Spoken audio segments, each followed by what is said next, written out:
Forged Through Fire, a reconstructive surgeon's story of survival, faith, and healing by Mark D. McDonough. When Mark was 16 years old, he woke up to a fire in his house. As he tried to save his family members, 60 to 70% of his body was burnt. His mother and younger brother didn't survive. His two other brothers made it out. During one of Mark's many surgeries, he had a near-death experience, and he describes it like this. The experience itself was peaceful. It was a relief. And he started off floating above his body. He said the air around him had gone from cool to a soothing blanket of warmth. Though he was relaxed, he says his senses were humming at levels he had never experienced before. Instead of the torturous pain, there was a heightened visual and tactile awareness. He felt unconditional love, forgiveness, and acceptance.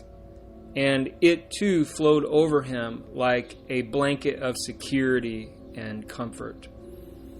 He also said he felt eternal love, bliss, euphoria. And it also seemed like time had stopped. This is common with a lot of these experiences where time seems to not really even exist. And in this place, he didn't feel anxiety. He felt like this world was perfectly aligned, like all things, past, present, and future, had a specific purpose and reason. He says his physical self was surrounded by a soft light. It was a luminous glow that caressed his body. And he says, as I moved slowly upward, the intensity of the brightness increased. Weightless and airy, I was thoroughly unconcerned with my physical existence. So his body was moving.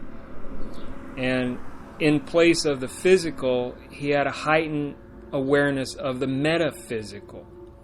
He says he could almost smell and taste love, joy, peace, patience, kindness, goodness, faithfulness, gentleness, and self-control. And somewhere above, he says at least in his mind's eye, was a tunnel. And his body floated toward the tunnel's peak. And so he says everything was so full, so complete, so as it should be, that there didn't seem room for anything else. And he became aware of something up further, and that was his mother and Toby. They were there with him. He could feel their presence. Also, his grandpa Larry, his dad's father, who had died when he was a baby, was there with them too. He communicated with them through telepathy, which is common in these experiences as well. He says, I seemed able to communicate my thoughts or questions just through my mind, you see. And he had a thirst for knowledge that didn't even exist anymore, because the answers came faster than the desire for them. Nothing in this world caused anxiety. There was just limitless joy.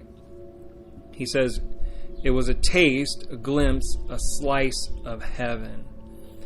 And he says, without any words being spoken, I simply knew that I was needed at home with Dad and my brothers. And so with that, he went back. But this experience has remained with him throughout his life. And I just wanted to share that. There's obviously a lot more to this book, but I just wanted to touch on the actual near-death experience itself. I will talk to you later. Bye.